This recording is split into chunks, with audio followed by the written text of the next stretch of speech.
Hello everyone, hope you're doing well. Today we're going to be inside Photoshop using the camera raw to edit the photo and then some retouching with the healing brush and some content aware fill.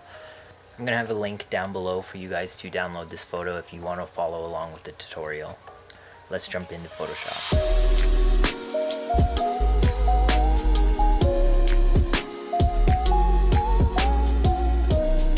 So let's go ahead and start in the basics here. Once you load your raw file, first thing I usually do is bring down the contrast just so you can see a little bit more of everything. I'm just trying to flatten out the image here so then I can edit it a little bit further. So we're going to take down the highlights a bit, and actually let's take down the whites and then bump the highlights back up.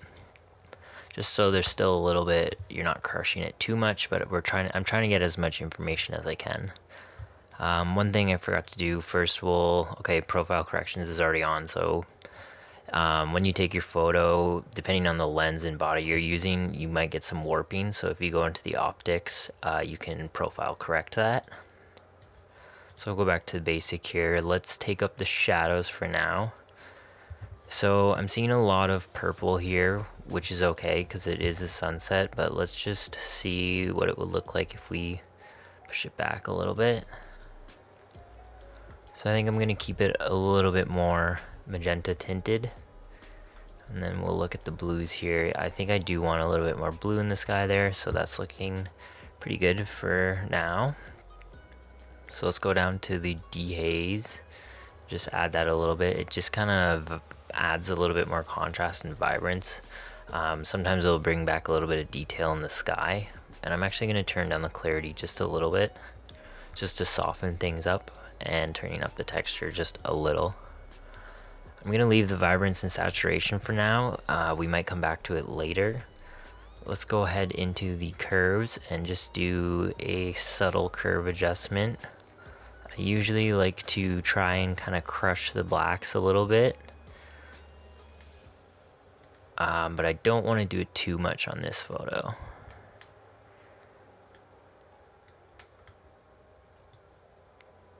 So it kind of adds some more shadow and then a little bit more glow into the highlights there. So this is looking pretty good so far. We can look at the two. So I might actually want the silhouette of myself. This is bringing it up a little bit too much, so we can look at bringing that down in a second. So let's just bring down the shadows a little bit. I think I might want to warm it up just a little bit. Okay. Now going into the detail, this will take care of the noise and the color. Recently I've actually liked to start turning this up just to kind of smooth out the image a little bit, and we can turn up the sharpening just a bit. So that's looking pretty good so far. Now we can start adjusting the colors in the color mixer. So you got your HSL, your hue, saturation, and luminance. It tells what hue each color should be, the saturation, how much vibrance it should have, and then the luminance, how light and dark it should be. So I am liking these colors right now. I probably don't want to change it too much, but we can play with the luminance and see what we can get.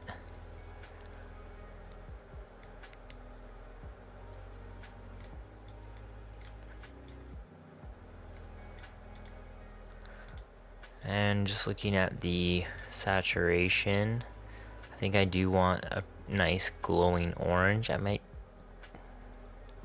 I'm gonna leave the orange. Maybe just a tint into the red. And then the blues, I'm gonna push a little bit here to the cyan or the aqua, and then darken it. And actually I'm gonna leave the saturation for that, and maybe pump up the aqua just a little. So this is looking pretty good. Although I do like the original one too, it's not bad. This is just kind of more of a flat look. If we wanted, we could always put some highlights back in, but for now we're just gonna leave it. Okay, I think this is looking pretty good for our base. I don't want to add any of that yet. So as I turn up the temperature here, you can kind of see a line where the white balance is kind of battling for blue and yellow here. I don't really know how to explain it. So I just kind of try and find like a good level to it all. And we can try taking up the noise reduction. Okay, so I'm pretty happy with these colors right now. We can go ahead and fix the shot a little bit. We will try to level it out here. So I'm just trying to get the grid lines to match the horizon. And then from there we can crop it. So I think I want to line up the rock with this bottom horizon line. Okay, I think that's looking pretty good. So let's go ahead and crop it. Maybe I want to move it over a little bit. Just because the direction I'm going, I want to give a little bit of room for that to breathe, for it to look centered, although it might not be directly centered visually, it kind of centers it. Okay, so let's go ahead and open up now. We want to get rid of these lines, so this one will be the easiest. Let's first just go ahead and mask around myself. I'm gonna try with the magnet tool. You could probably do the selection tool as well. I'm not really gonna worry about too much of the detail there, so the shoelace, not a big deal. And we're just gonna outline.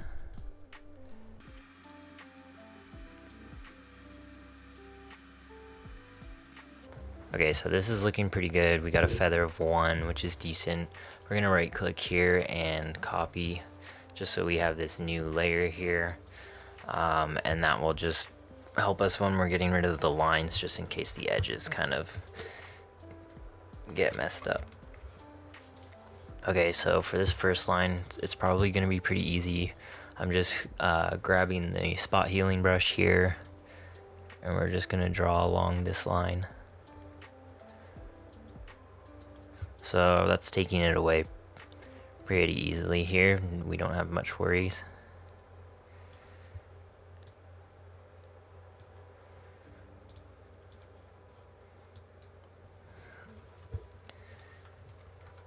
Okay, so let's zoom in. My scrolling doesn't work. So for this last piece here, we're gonna want to get the clone stamp, holding Alt to take your sample, and then let's just color right there so we can get rid of that. And then I can see here that I want to, I'm just gonna pen tool it really quick, just to get rid of that little hump when we were making our selection. Awesome. Okay, so we're going to be doing the same thing for these lines here. We can probably do a smaller size and just draw across. Oh, I got the wrong layer selected. Make sure you have your bottom layer selected. So the spot healing brush works fairly easily when you're doing small little things, just like these wires or something like that. But there is many different ways to get rid of something, so we're gonna try the content aware with this box here after we get rid of these wires. So I'm gonna go ahead and speed up the video here just to get this process out of the way so you guys don't have to watch all this.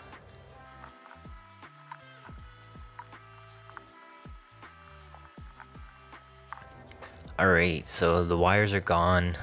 You can still roughly kind of see where I was messing around. I think that will be fixed once we get to it. But let's go ahead and try the content aware fill here. So I'm just gonna do a pretty rough mask here around it. The content aware fill is pretty good usually. I have had very little problems with it. So let's just go ahead and see. I don't think it will be a problem for this type of background either. Yeah, so that's looking amazing. All right, so let's just hit apply and then okay, and then we can deselect that. Let's try and get rid of this last wire here.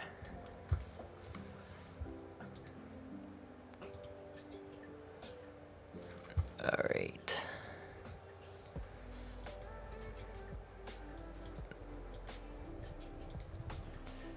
Awesome. We still got the little.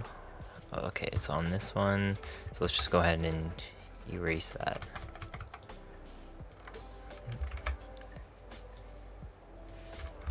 Okay, so what I'm gonna do, because that was part of the content aware fill, I'm gonna merge those, and then we're gonna get the spot healing. There we go.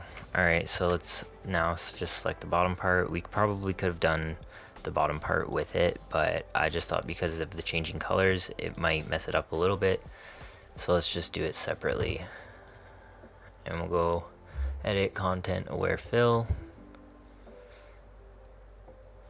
and I think that's good enough. No one would even notice that little line. We can even try and fix that maybe.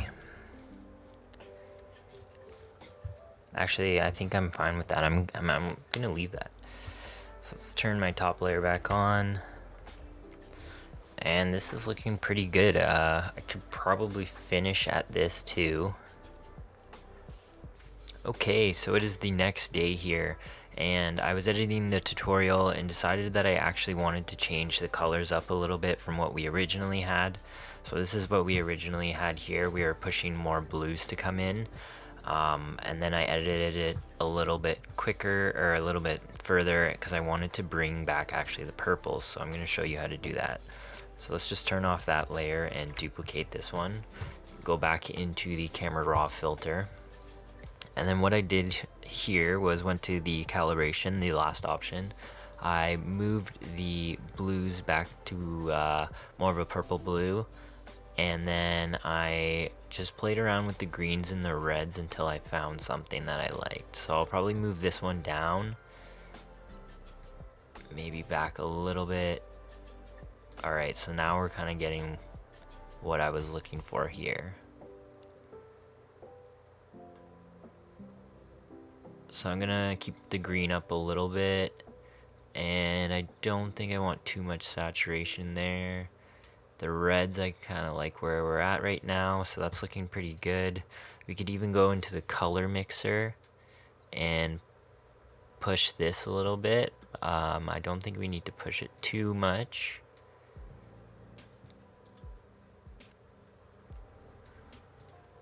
Up the saturation. So I am liking this one a lot more. I think the reds are fine. I think everything else is pretty good. I can maybe take down some noise reduction just a little bit because we are messing with the colors quite a bit here. But overall, this is looking pretty good. So I'm gonna hit OK. This was the original, or the second one, I guess. This is the new one that we just did. This is the original. So I do like the purples a little bit more personally, but it's really whatever you guys want. I hope you guys enjoyed this video and learned a little bit of Photoshop and the tools. If you did find this useful, please leave a like. I would greatly appreciate it. In a future tutorial, we'll be taking this photo and then animating it inside After Effects, so stay tuned for that. And if you have any suggestions for any tutorials that you want to see, leave a comment down below and I'll try to get to it. Thanks so much for watching, and take care.